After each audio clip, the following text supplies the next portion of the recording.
Chers amis, c'est un bonheur pour moi de reprendre avec vous l'étude du chapitre 5 d'Apocalypse, là où nous l'avions laissé au moment où l'agneau avait pris le livre scellé de 7 sceaux. Lisons donc ensemble le verset 8 du chapitre 5. Quand il eut pris le livre, je suis au verset 8, les 4 êtres vivants et les 24 vieillards se prosternèrent devant l'agneau, tenant chacun une harpe et des coupes d'or remplies de parfums qui sont les prières des saints. Ils chantaient un cantique nouveau en disant « Tu es digne de prendre le livre et d'en rompre les sceaux, car tu as été immolé et tu as racheté pour Dieu par ton sang des hommes de toute tribu, de toute langue, de tout peuple et de toute nation. Et tu as fait d'eux un royaume des sacrificateurs pour notre Dieu, et ils régneront sur la terre. » Les 4 êtres vivants tiennent chacun une coupe d'or et des harpes. Alors il nous faut retourner à la tente de la rencontre au désert. Et quand Moïse a fait construire et a construit cette tente de la rencontre au désert, les chefs du peuple, les anciens, ont apporté aux sacrificateurs des coupes de parfum. Et ces coupes de parfum, le texte ici d'Apocalypse nous en donne le sens. Ce sont les prières des saints, ce parfum qui s'élève comme une bonne odeur devant Dieu, ce sont les prières de tous les croyants. Les 24 anciens n'offrent pas eux-mêmes du parfum. On verra au chapitre 8 qu'ils le donnent au sacrificateur et que c'est le prêtre, le sacrificateur, qui offre des parfums. Mais le sacrificateur ou le grand prêtre représente l'ensemble du peuple. Et par conséquent, en même temps qu'il offre ses parfums, tout le peuple est en prière. Et tout le peuple implore Dieu et humilie son âme. Tel est le sens de cette scène.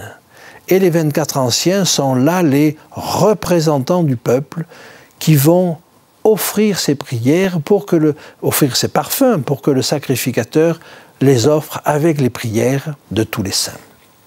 Ils ont aussi des harpes. Et les harpes ont un chant harmonieux. Rien n'est plus harmonieux, plus doux, plus fluide que la harpe. Et par conséquent, il y a là quelque chose qui nous indique la sérénité de la scène. Nous ne sommes pas dans une scène dure, nous sommes dans une scène de salut. Si nous regardons la suite du texte, toujours au chapitre 5 et au verset 9, ils chantent un cantique nouveau. Alors, un cantique nouveau, dans la parole de Dieu, c'est toujours pour quelque chose qui correspond à une expérience nouvelle. C'est comme un nom nouveau. Ce qui veut dire que ce jugement n'a pas eu lieu avant. Ce jugement, c'est pour tous une expérience nouvelle. Et ils chantent un cantique nouveau en disant « Tu es digne de prendre le livre et d'en ouvrir les sceaux. » Mais qu'est-ce qui fait que l'agneau est digne de prendre le livre et d'en ouvrir les sceaux?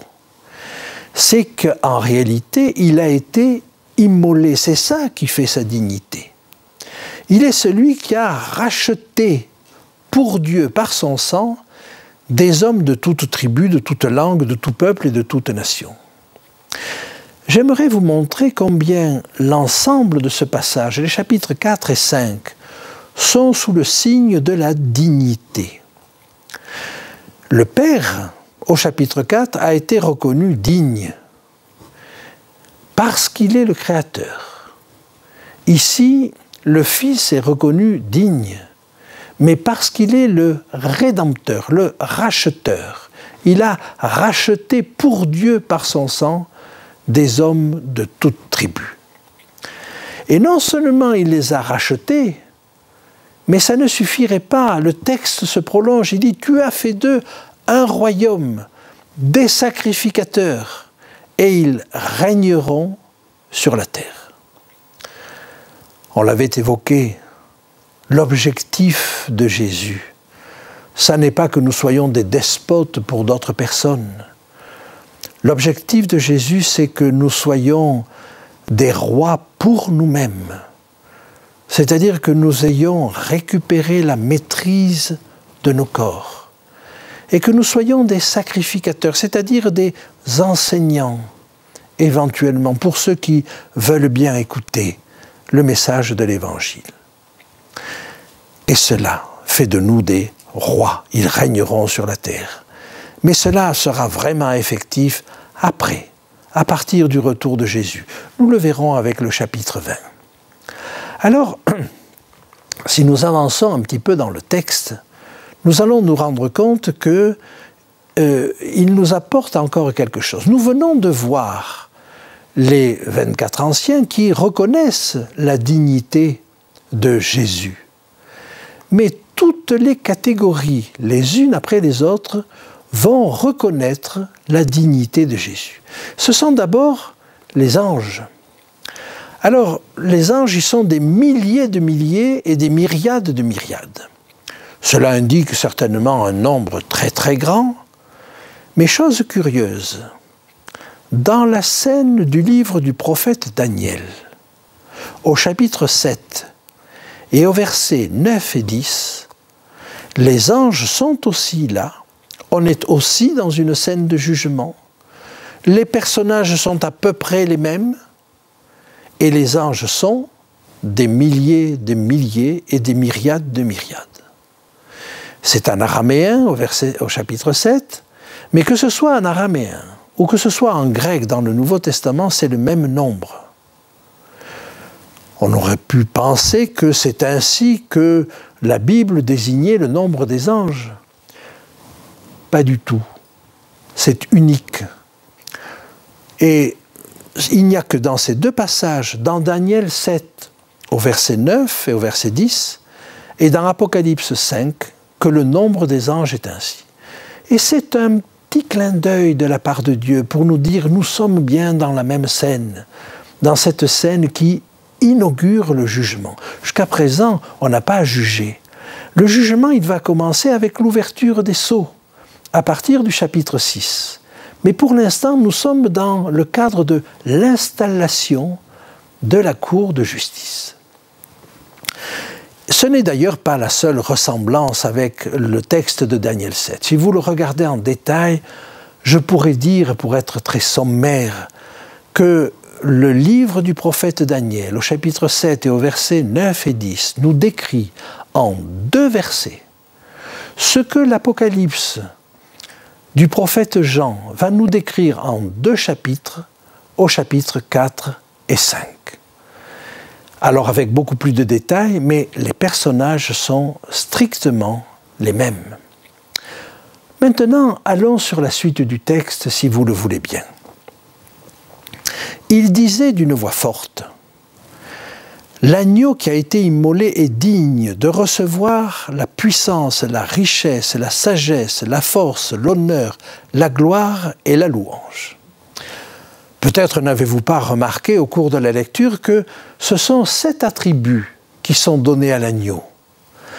La puissance, la richesse, la sagesse, la force, l'honneur, la gloire et la louange. Alors vous avez maintenant l'habitude de ces chiffres 7. En réalité, c'est la plénitude. Et le fait de mettre cet élément-là signifie qu'il est digne de tout cela. Mais vous avez noté encore, nous sommes sous le signe de la dignité. On va reconnaître la dignité du Fils.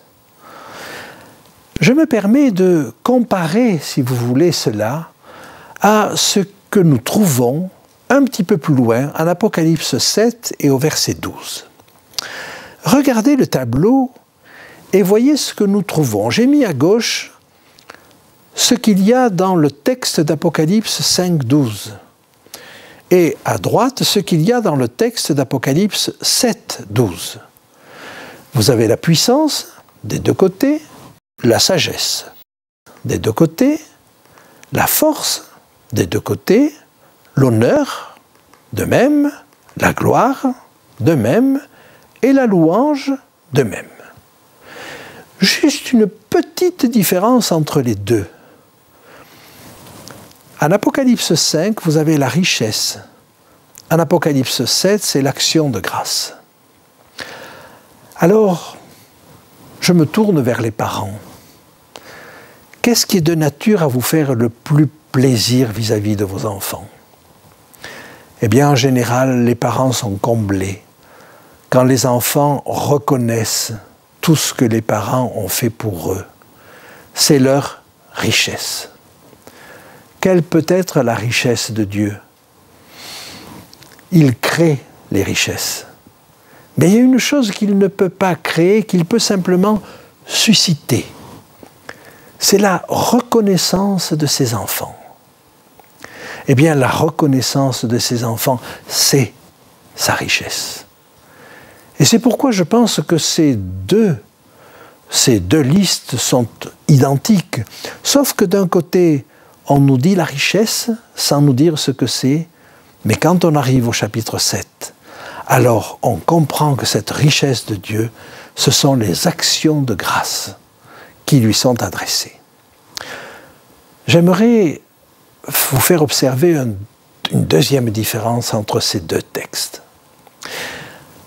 D'un côté, en Apocalypse 5, on dit « tu es digne de recevoir ceci, ceci, ceci et ceci ». Et puis quand on arrive en Apocalypse 7, il est dit « Amen ». C'est vrai, c'est acquis. Une fois de plus, qu'est-ce qui va faire qu'on passe simplement de l'énoncé de la dignité à la certitude? Il va se passer, là, dans les chapitres 6 et 7, quelque chose que nous essaierons d'observer de plus près, mais qui va asseoir auprès des anges, c'est-à-dire auprès de toute la société céleste, la dignité de Dieu pour en faire une certitude. Alors, j'avance encore dans le texte, et nous trouvons ceci.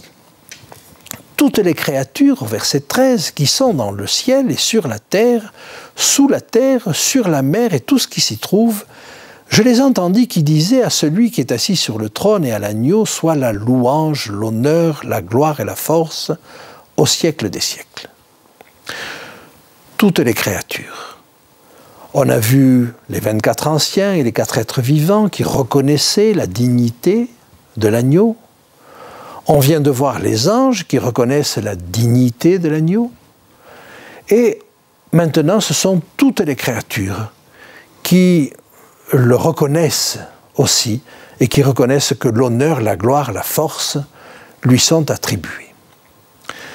J'aimerais arriver à ce point, vous faire observer quelque chose qui est l'obtention d'un consensus.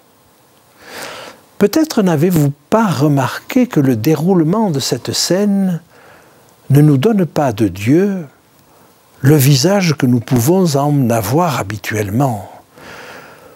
L'image que nous avons de Dieu est plutôt celle de quelqu'un qui coupe, qui tranche, qui décide, et tout le monde n'a qu'à suivre. Eh bien, ça n'est pas le cas. Et regardez, observez, rappelez-vous le déroulement des opérations.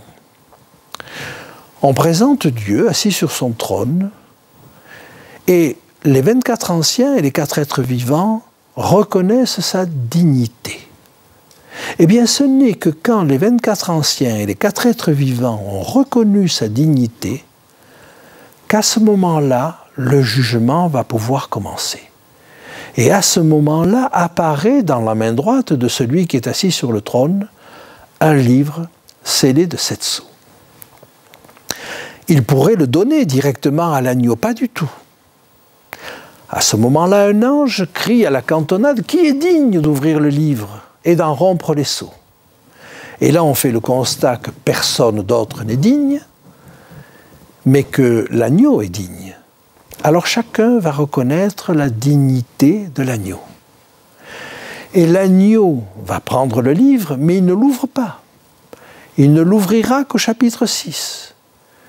Il ne l'ouvrira que quand chacun aura reconnu sa dignité.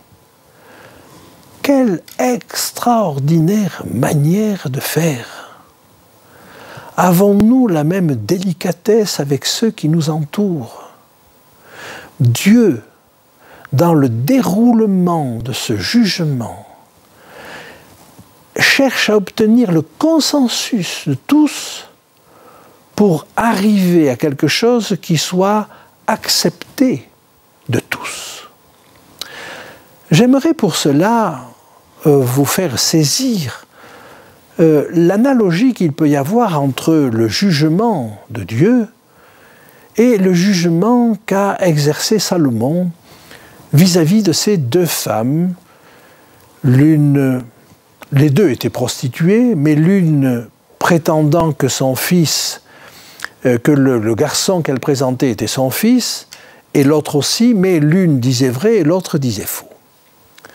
Et quand ces 2 femmes sont arrivées devant Salomon, alors Salomon a menacé. Il a dit, bon, ben écoutez, c'est facile, apportez-moi une épée, on va couper l'enfant en 2, et puis on va en donner la moitié à chacune.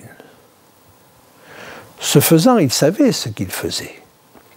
Il savait que les entrailles de la véritable mère allaient s'émouvoir. Et c'est ce qui s'est passé. Et la véritable mère a dit, non, non, non, ne le coupez pas, donnez-le lui, tant pis, même si j'en suis séparé, mais qu'il vive. Et l'autre, au contraire, la fausse mère, a dit, non, non, coupez-le en 2, on en aura la moitié, comme ça il sera à personne. Mais du coup, les sentiments de chacune sont apparus clairement aux yeux de tous. Eh bien, de la même manière, le jugement de Dieu, c'est de faire apparaître les sentiments de chacun au grand jour, de telle sorte que le jugement soit évident pour tous. Mais la comparaison va encore au-delà.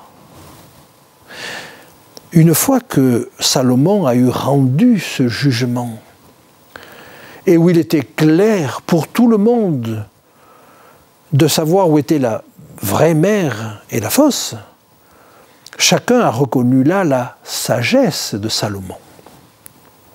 Eh bien, Dieu va mener ce jugement de telle manière que le jugement rendu sera évident pour tous, mais que chacun pourra reconnaître aussi la sagesse de Dieu dans la manière dont il aura mené ce jugement.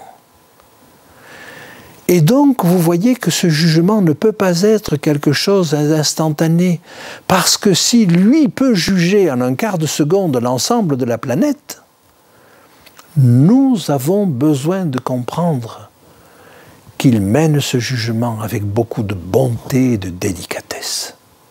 Et c'est pour nous qu'il va prendre du temps pour juger. Alors il nous reste un dernier verset à voir. Après que nous avons vu ce consensus, il nous est dit au verset 14, « Les 4 êtres vivants disaient Amen, et les vieillards se prosternèrent et adorèrent. » Et nous avons là un modèle de communication. Non seulement chacun peut voir que l'agneau est digne, mais chacun peut voir ou peut constater que tous les autres le savent. Il peut le reconnaître pour lui-même, mais il reconnaît aussi que l'ensemble de la communauté céleste le reconnaît. C'est-à-dire qu'il n'est pas le seul à le reconnaître. Et là, tout le génie du jugement de Dieu va consister à inclure dans cette cour de justice qui comprend finalement tout le monde, toute la société céleste, d'y inclure au fur et à mesure tous ceux qui peuvent y adhérer. Et quand les élus ressusciteront, pendant les 1000 ans dont nous parlerons au chapitre 20, ils vont eux aussi faire partie de cette cour de justice. Et c'est ce que Jésus disait à ses disciples. Je vous dis que vous serez sur 12 trônes et que vous jugerez les 12 tribus d'Israël. Alors ne voulez-vous pas être jugés par un Dieu aussi délicat, aussi attentif, aussi sensible? Certainement, mais pas un Dieu comme un bon Papa Noël qui dit tout est bon, tout le monde il est beau, tout le monde il est gentil, c'est pas ça. Non, non, non. Mais simplement, le jugement de Dieu, ça n'est pas simplement de nous donner une sentence juste, mais c'est de nous changer pour que nous puissions éviter la sentence qui normalement devrait tomber sur nous. Et tomber non pas parce que Dieu l'a décidé, mais parce que ce sont les conséquences de nos propres erreurs. Oui, le jugement de Dieu, l'objectif de Dieu, c'est que nous nous jugions nous-mêmes de manière à éviter le jugement inexorable qui se produira si nous ne faisons pas attention à nos voix et si nous n'écoutons pas ses appels.